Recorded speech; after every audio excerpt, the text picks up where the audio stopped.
Bien, pues ahora debemos hablar un poquito del linfocito T. Vamos a ver a lo parte de este breve recuento que el linfocito T tiene un proceso de maduración muy similar al del linfocito B. Lo único que los diferencia, pues es que las estructuras receptoras de cada uno de estos linfocitos son estructuras diferentes y por ende cada uno tiene ciertas variabilidades que le permiten que sea un poquito diferente en cuanto a estructuralmente y en cuanto al puesto de maduración. De entrada, estos linfocitos T, pues los vamos a dividir de la misma forma, ¿no? Tengo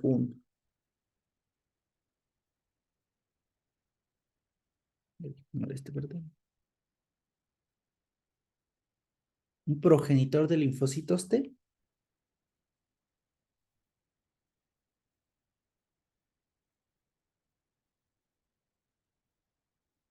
tengo un precursor de linfocitos T. Bueno, vamos a quitar este para que no se nos haga tanto.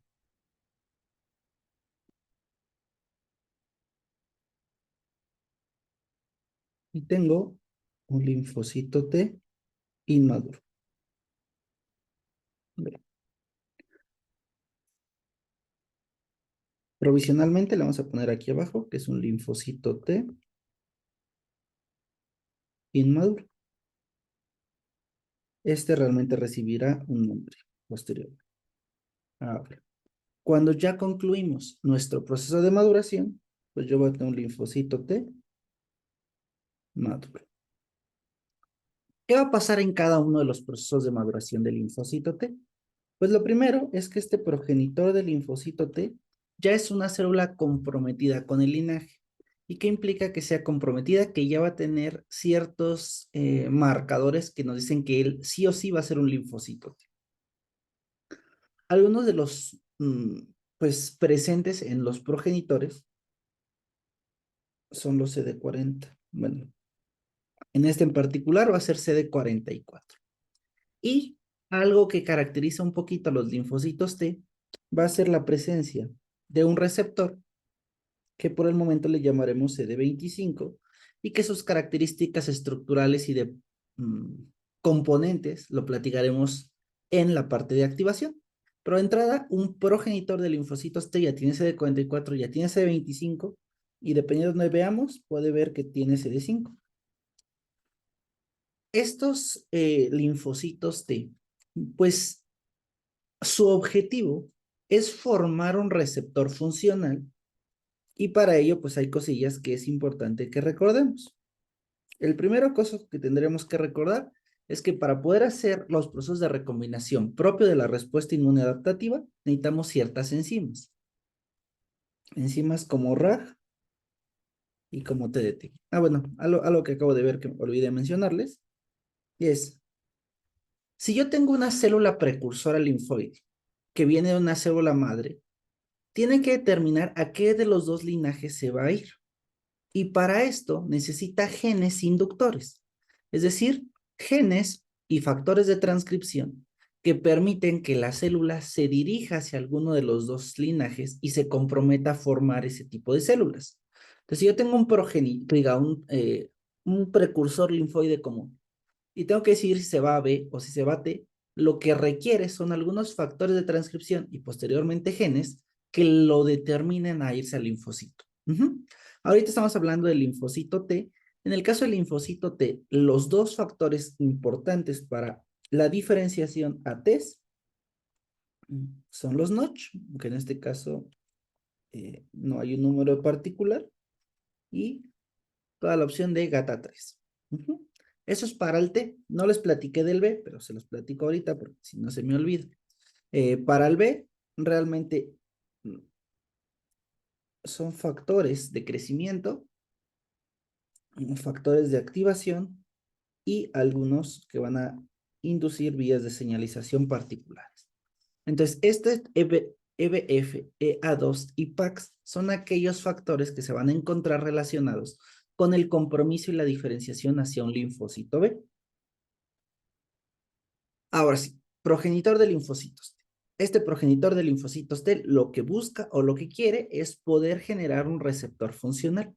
El receptor funcional ya quedamos que es el TCR, y el TCR está confundido por una cadena alfa, una cadena beta, dos moléculas de CD3 heterodiméricas y dos cadenas Z, cada uno de ellos con su dominio ITAM, que le permite la cascada de señalización que veremos más adelante.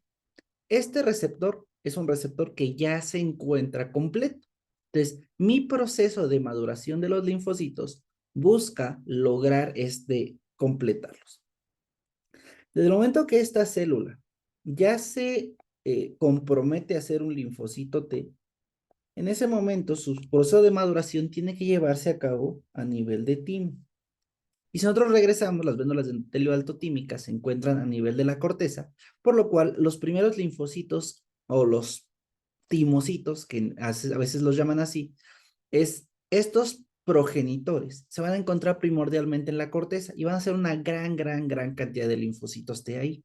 Entonces, casi siempre nuestra corteza está muy llena de células. ¿Por qué? Porque hay muchos prolinfocitos T que están empezando su proceso de maduración a nivel tímico.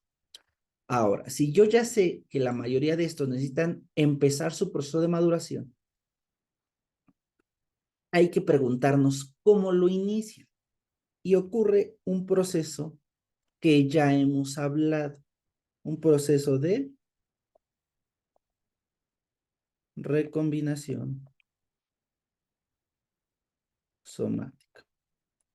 Esta recombinación somática es una recombinación que tiene como objetivo empezar a formar este TCR. La primera cadena que vamos a generar en esta recombinación somática es la cadena beta. Ahora, ¿se acuerdan que yo les decía? Hay genes constantes para codificar las regiones constantes de los receptores. En el caso del B, teníamos 9 isotipos diferentes, 9 genes posibles. En el caso del linfocito T, solo hay 2 genes posibles. Es decir, tengo la región constante beta, que me va a dar una cadena beta, y tengo la región constante delta. La mayoría de las veces, yo voy a agarrar la constante beta y me va a dar linfocitos T adaptativos, que al final del proceso van a tener un receptor o un TCR alfa beta por la presencia de esta cadena beta. En el caso de la cadena gamma me va a permitir la formación de linfocitos T innatos. Linfocitos que tengan un TCR que se llama gamma delta. Entonces, si yo elijo de mi gen constante un gen constante beta, voy a tener un receptor adaptativo. Si yo elijo un constante delta, voy a tener un receptor innato. Es la única decisión que ellos pueden elegir para el gen constante. Ese gen constante me va a dar nuestro dominio constante de la cadena beta. Y es el gen que induce la diferenciación de esa cadena. Pero como ustedes recuerdan, pues nos falta el dominio variable de esta cadena. Ese dominio variable viene también de genes. Entonces, si yo ya seleccioné mi gen constante beta, me faltan mis genes de mi gen D y mi gen J. Y esto me permite a mí crear una estructura que va a ser la misma estructura genética que ya habíamos platicado previamente. Una recombinación B de J para formar una cadena en la superficie de una célula. Entonces, estos genes BDJ, para lograrse unir y recombinar y juntar, también hay procesos de diversidad de recombinación, también hay procesos de diversidad de unión y también ocurre todo el recombinar particular. ¿Cuál era ese todo? Pues ya se los platiqué por acá, pero lo vuelvo a poner. Cada segmento, ya sea el de diversidad, el de variabilidad o el de unión, tiene su segmento señal de recombinación. Segmento señal es reconocido. Aquí más o menos sería como, yo lo reconozco y eso permite inducir la activación de RAG en el segmento que se va a recombinar. ese proceso de elegir entre una y otra variable de mis genes B de J permite que haya una diversidad de recombinación. Agarro mi segmento señal de recombinación, utilizo a RAG y corto este segmento. Permito quitar o eliminar a todo el sobrante de este proceso. ¿Para qué? Para que se acerque o se empalme la región D con la región J o B con D, depende de qué parte estemos haciendo. Una vez que ya cortamos, pues necesitamos enzimas que nos digan dónde estuvo el corte. Q70 y Q80, por decirlo de alguna forma, hacen este proceso, permiten activar a la DNA fosfosinasa y la DNA fosfosinasa se encarga de venir muy feliz y pegarle un fosfato a la enzima Artemisa. Artemisa es una enzima que permite la apertura de un marco de replicación y por eso se dice que abre la horquilla de replicación. No es más que permitir que se vuelva a interactuar con la línea que existía que se cortó. Entonces se abre la horquilla de replicación, se reparan los segmentos que se habían cortado mal, tanto RAG corta mal como Artemisa corta mal. Entonces hay segmentos que tenemos que complementar, que son mis segmentos palindrómicos, y finalmente, aquí también tengo TDT. TDT es la enzima que nos da diversidad de unión. La diversidad de unión es la agregar nucleótidos nuevos, que son nucleótidos N, para modificar mi marco de lectura. Entonces, ahora yo no tengo simplemente mi molécula o mi, ¿cómo decirlo? Como mi pares de base ordenados de A a la Z, sino ya introduzco nucleótidos nuevos y entonces se mueve ese marco de lectura. Y entonces creo o genero diversidad en la expresión de los nuevos aminoácidos por esta modificación de su marco de lectura. Ya logré meter nucleótidos palindrómicos, nucleótidos nuevos, ya solo me falta enlazarlos, que lo hace la ligasa 4, y una vez que está el segmento completo, que más o menos sería así, pues ya puedo iniciar mi siguiente recombinación. Entonces, normalmente, primero hacemos la unión de unión con diversidad y luego hacemos diversidad con variabilidad, y al final los tres genes juntos se asocian al segmento común. Esto es un ejemplo del B, pero pasa lo mismo con el T, es decir, este segmento variable, este segmento de diversidad y este segmento de unión se van a adherir cuando se termine el proceso al gen constante beta, que está dando la cadena beta. Todo esto permite que al final del día yo tenga una cadena beta final, o bueno, sí, definitiva, que ya pueda reconocer antígenos. ¿Cuál es el primer problema al que nos encontramos? Pues que solamente tengo una cadena. Que si yo quiero reconocer un antígeno, necesito tener dobles cadenas. ¿Qué hacemos para lograr eso? Pues en el pre-linfocito T se crea un pre-TCR. ¿Cómo está hecho este pre-TCR? Está hecho por una cadena beta definitiva que hizo una recombinación BDJ. Está hecho por una cadena alfa sustituta, que si recordamos las cadenas sustitutas son cadenas preformadas por la célula para ya haber pasado una verificación inicial. Entonces tengo mi cadena alfa sustituta y tengo mis moléculas de señalización. Entonces ya tengo moléculas de diferenciación del linfocito T, que son los CD3, y tengo mis moléculas CD247, que son mis cadenas Z. Todos estos me van a servir en algún momento para que si a esta señal llega, pues yo puedo enviar señales de activación y mi linfocito T sepa que es funcional. Este TCR, de manera pues, tradicional, tiene sus 12 de 3 y tiene sus dos cadenas Z. Y a esto es a lo que llamo pre-TCR, que es lo único diferente, lo único que me toca cambiar, la cadena alfa sustituta. Ahora, nada más como por datos curiosos. Entre el progenitor y el precursor, algo que vamos a encontrar que empieza a disminuir su expresión son dos cosas. Yo encuentro que este se vuelve un CD4 negativo, es decir, dejó de existir el CD4 en la superficie de la célula y empiezo a reducir la cantidad de enzimas que yo tengo. Es decir, de tener mucha RAG y mucha TDT, empiezo a expresar menos RAG y menos TDT. ¿Por qué? Porque ya solo me queda un proceso de recombinación más. que es la recombinación de la cadena alfa. Entonces, ¿eso dónde lo va a hacer? Pues entre un linfocito precursor y un linfocito inmaduro. Entonces, aquí hay una recombinación, pero esta recombinación va a ser primordialmente de la cadena alfa. Quiero ahora formar una cadena alfa. Entonces, ya tengo mi cadena beta definitiva y ahora tengo que formar una cadena alfa definitiva. ¿Cómo voy a formar una cadena alfa? Lo mismo, debo agarrar mi gen constante alfa, que puede ser gamma o alfa, en este caso como es adaptativo, agarro alfa, y siempre que tengo delta, voy a tener gamma. O sea, siempre que yo agarro la región constante delta, siempre voy a agarrar la región constante gamma.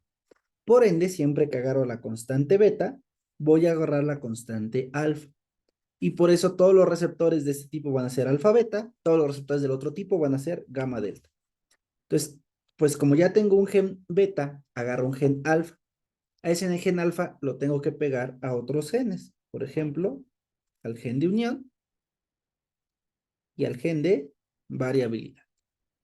Este gen de unión y este gen de variabilidad son los que van a formar mi dominio variable de la cadena alfa. Este constante alfa me va a dar mi dominio constante de la cadena alfa.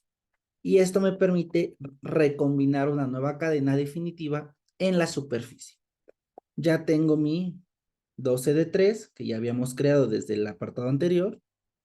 Ya tengo mis dos cadenas Z. Ahora, para que haya un completo reconocimiento antigénico, es importante recordar que los linfocitos T no pueden reconocer solitos. Requieren a fuerza una célula que les presente el antígeno por las características de su estructura molecular. Y esto es que haya un antígeno pegado a pues a una molécula proteica. Esa molécula proteica ya la revisamos y son las moléculas del MHC.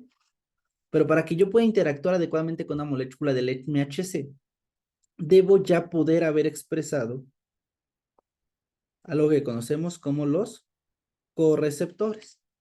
Los correceptores del linfocito T van a ser CD4 y CD8. En este punto del estadio de maduración del linfocito T, que ya tengo un receptor completo y que ahora me toca interactuar adecuadamente con el MHC, pues todavía no puedo determinar cuál me va a servir mejor. Entonces lo que yo decido hacer es expresar ambos correceptores en mi membrana. Y es por eso que en este punto, pues son linfocitos que tienen al CD8 positivo y que tienen al CD4 positivo. Y entonces, como tienen ambos positivos, el nombre que recibe este linfocito va a ser linfocito T doble positivo. El linfocito T doble positivo tiene la capacidad de ya tener un TCR completo, ya tener ambos correceptores y poder interactuar con cualquier molécula del MHC. Este proceso ya empieza a ser en la transición entre corteza y médula. Normalmente en médula ya lo vemos completamente realizado. Entonces, en médula yo tengo células medulares tímicas que lo que están haciendo es expresar un chorro de antígenos en su superficie. ¿Para qué? Pues para interactuar con esta molécula de linfocito T recién madurada. ¿Esto de qué le sirve? Pues que alguno de estos dos tendrá una mayor afinidad. El linfocito T, bueno, el correceptor que tenga una mayor afinidad al MHC va a ser el que se va a quedar expresado. Es decir, cuando yo avanzo, ya no tengo ambos, ya solo tengo uno u otro. Entonces, si yo interactúo mejor con un MHC de clase 2, pues la molécula que va a quedarse expresada va a ser un CD4 positivo. Y le voy a decir que esto es un linfocito T simple positivo. ¿Qué tiene en su membrana? Tiene el TCR y tiene una molécula correceptora. Esto es lo que me dice este linfocito T ya maduró. Ahora, en este proceso intermedio, ocurre algo que en sus libros van a revisar, que se llama tolerancia central, donde hay una selección positiva y una selección negativa con respecto a estos linfocitos. No se preocupen mucho si no les queda tan claro, porque eso lo revisaremos cuando veamos tolerancia, ¿no? Veamos tolerancia central y veamos para qué nos sirve. Pero muchas veces esos procesos sirven para el reconocimiento antigénico general y reconocer lo propio y activar a lo extraño. Para este proceso es necesario matar linfocitos autorreactivos o, si son demasiado autorreactivos, utilizarlos con fines regulatorios. Entonces, justo en estos procesos se forman los linfocitos T reguladores innatos. Algún día platicaremos de eso, no se preocupen. Pero bueno, prácticamente con eso hablamos de los procesos o las moléculas que se van a ir expresando en cada uno de los estadios de los linfocitos, tanto el linfocito B como del linfocito T, y en medio de esos estadios, qué procesos están ocurriendo, ¿no? Que es un poquito lo que ustedes tienen que tener muy claro, qué se recombina entre quién y cuál es el resultado en membrana de ese proceso. Por ejemplo, si yo les preguntara, entre un linfocito progenitor B y un linfocito precursor B, ¿cuál es el proceso que está ocurriendo? Y entonces la respuesta sería la recombinación somática de la cadena pesada. Entonces, eso es lo que está ocurriendo ahí y hasta que acabe ese proceso se va a poder considerar que este se volvió un prelinfocito B y por ende en su membrana ya tener esa cadena beta, cadena pesada expresada de forma definitiva. Las estructuras que se van expresando en cada uno de los momentos son importantes para mí para entender en qué estadio se encuentra y en patología le encontraremos mucho más relación al por qué es importante conocerlo. Esa es la parte de maduración de linfocitos. Vimos la parte de origen de la diversidad, que la vimos únicamente explicada y precisa en relación a los linfocitos B, pero sabemos que en el linfocito T es muy similar. La única diferencia, pues tal vez sean los genes constantes que utilizamos y un poquito de el nombre que recibe la molécula que se forma al final. Mientras que en B es una cadena pesada, en T es una cadena beta. Mientras que en B es una cadena ligera, en T es una cadena alfa. Mientras que la maduración o de inmaduro a maduro en el B es la expresión de otra IgD, en el linfocito T es la anulación de un correceptor. Entonces, esos pequeños detalles nos hablan de que, aunque son procesos muy similares, hay pequeñas diferencias importantes. El B tiene cierta exclusión alélica para poder recombinar otro cromosoma si alguno fallara, y pues al final del día esto nos permite entender que este proceso tiene pequeños pasos o pequeñas fases que entendemos para saber cómo está ocurriendo el juntar estos segmentos. De esos segmentos, lo que más importa es que conozcan qué tipos de recombinación, bueno, qué tipos de diversidades se generan, tanto la recombinatoria como la de unión, qué tipo de enzimas participan, RAG, Artemisa, TDT, que tal vez sean las más importantes del proceso, y si acaso eh, la cadena pesada, qué genes necesita, gen constante, B, D, J. La cadena alfa, qué genes necesita, B, bueno, constante y BJ, ¿no? Y de repente podrían ser el dominio variable de la cadena beta que genes necesitan, pues solamente BDJ. Entonces, hay que entender como un poquito que cada uno de los dominios se expresa por un gen, que cada una de las cadenas se expresa por un conjunto de genes y que al final yo puedo entender cómo hay diversidad, cómo hay mayor especificidad, cómo hay un proceso de especialización a partir de los genes que yo seleccione en el material genético. ¿Ok? Entonces, bueno, eso era lo que tenía que platicarles, y pero sí, pues si hay alguna duda, pues nos avisa, ¿va? Entonces espero que les sirva la clase y eso sería todo sobre esta sesión. Cuídense.